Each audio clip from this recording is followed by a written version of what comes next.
Good morning. It is Tuesday, September 21st, the last full day of summer. I'm Danielle Wiggins with your 3 News Now morning update. And we start with the weather as big changes are coming our way. Holly Strano is breaking it all down.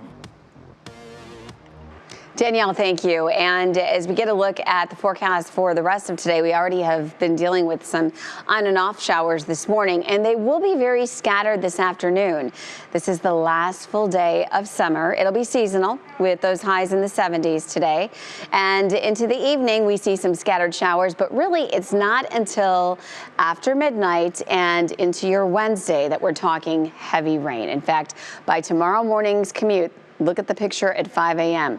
Could hear a rumble of thunder. We've got heavy rain moving through, and we will not make it out of the 60s tomorrow in most spots. 9 a.m., still seeing those showers, heavy at times. This is the view at 3 o'clock tomorrow afternoon. So we're really not getting much of a break at all throughout your Wednesday, and could pick up a few inches of rain in the process. This is tomorrow evening at 7. Then we get into tomorrow night. We're still dealing with showers. We continue to see some scattered showers into Thursday. So as far as totals, we're very much in at least the 1 to 3-ish range for rainfall. And this takes us through Thursday morning. Impressive nonetheless, and just make sure you're staying on top of the latest forecasts. So we've got you covered, and we'll make sure you get to where you need to be safely. As we get a look at the rest of today, on and off shower chances, it is going to be very scattered today, so there'll be plenty of opportunity to get outside. Breezy, winds will be out of the south at 10 to 20 with highs in the mid 70s. And then as we look ahead, rain heavy at times tomorrow. Autumn arrives officially in the afternoon at 3:20, upper 60s for highs. Scattered showers into Thursday, only around 60. Then we'll see some Friday sunshine. We're back to some showers on Saturday, a mix of clouds and sun on Sunday, 60s for this weekend, and then 70s return on Monday. Danielle, back to you. Thank you so much, Holly. Now let's get to your news headlines. And once again, we start by looking at the COVID-19 cases here in Ohio. Coming off of the weekend, Ohio reported 4,899 new cases of COVID-19 Monday. That's below our 21-day average. The CDC is helping put the COVID-19 pandemic into perspective. The agency says that from 2010 to 2020, 321,000 people died from the flu in that 10-year period. COVID-19 has doubled that number, and that number of deaths in just 18 months at 675,000 across the U.S. so far. And happening today, University Hospital's new updated visitor policy goes into effect. Now, patients will only be able to welcome 1 designated visitor per day instead of the current practice of 1 visitor at a time. But the hospital does say that individual visiting needs can be reviewed on a case-by-case basis, saying our visitor policy seeks to provide a healing environment that is safe for everyone. And Congressman Tim Ryan says he's tested positive for COVID-19. The 48-year-old Democrat, who is vaccinated, says he's experiencing mild symptoms, and he'll be working from home in Niles until he is cleared to return to work in Washington. Ryan is running for the Senate seat now occupied by the retiring Rob Portman. And now to an update on a number of stories we are following, starting with the new information about the killing of Frank Q. Jackson, the grandson of Cleveland's mayor. 3 News confirmed he was targeted and possibly knew his killer. On Sunday, Jackson was gunned down at the Garden Valley Estates near 70th and Siddaway Avenue. A source close to the case tells us a female acquaintance drove the 24-year-old to the east side location. As soon as he stepped out of the vehicle, the source says he was shot twice in the head. Still no word on why he was there. And in Akron, police are looking for the person responsible for the shooting death of an 18-year-old University of Akron student. It happened after a large party over the weekend near the corner of Kling and Wheeler Street. So you can see here, witnesses say a large crowd had gathered outside when shots were fired. Videos shared on Facebook show several fights breaking out about a block away from the shooting.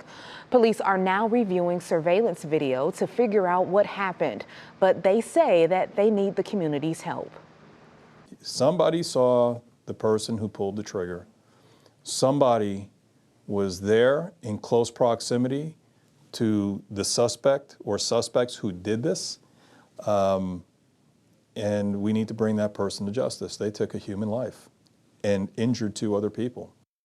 A 25-year-old man is in critical condition and a 22-year-old is stable. On Monday, the police chief met with city and university officials to discuss safety on campus and reducing violence in the area.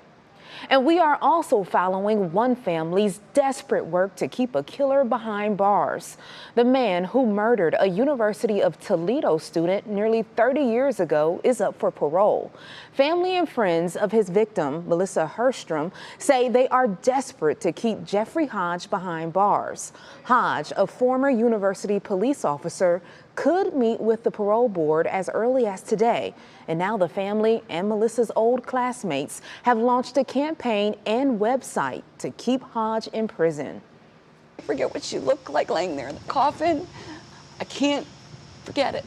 I won't forget it. I don't want to forget her memory, but I won't forget what he did. And I will spend the rest of my life making sure he stays where he needs to stay. Hodge has served 29 years of his sentence, which is 30 years to life. To learn more about Melissa's case and how to help her family, head to WKYC.com. And now to Cleveland Hopkins Airport, where in the past 5 days, TSA officers have stopped 2 guns from getting through security. The first incident happened last Thursday when a woman claimed she forgot she had a loaded 9mm in her purse. Then just yesterday, that was yesterday morning, TSA found another gun in a passenger's carry-on bag. TSA has seized 17 firearms at Cleveland Hopkins this year. And big developments in the push to create a citywide broadband network in Cleveland. This would make high-speed, reliable, and affordable internet available for everyone. Just last night, Cleveland City Council approved using a share of federal funds from the American Rescue Plan for the $20 million project. But more funds are still needed. Okay, who wants free money? Everybody, raise your hands. Well, adults in Ohio have the chance to win a lottery jackpot thanks to Lottery Now, the startup behind Mido Lotto. The company is offering the free tickets to celebrate its launch in the Buckeye State. So that's good for both Powerball and Mega Millions tickets. Here's what you need to do. All you have to do is be 18 years or older, download the Mido Lotto app, and claim your free ticket between now and October 15th. So good luck to you there. Well, thank you for taking time to join me for this 3 News Now morning update. Our digital team will continue to bring you the stories making headlines around Northeast Ohio and beyond. Make sure you continue to check our social media pages and WKYC.com throughout the day. I'm Danielle Wiggins, and I'll see you Wednesday morning on Go starting at 4:30 a.m. Have a great day, everybody.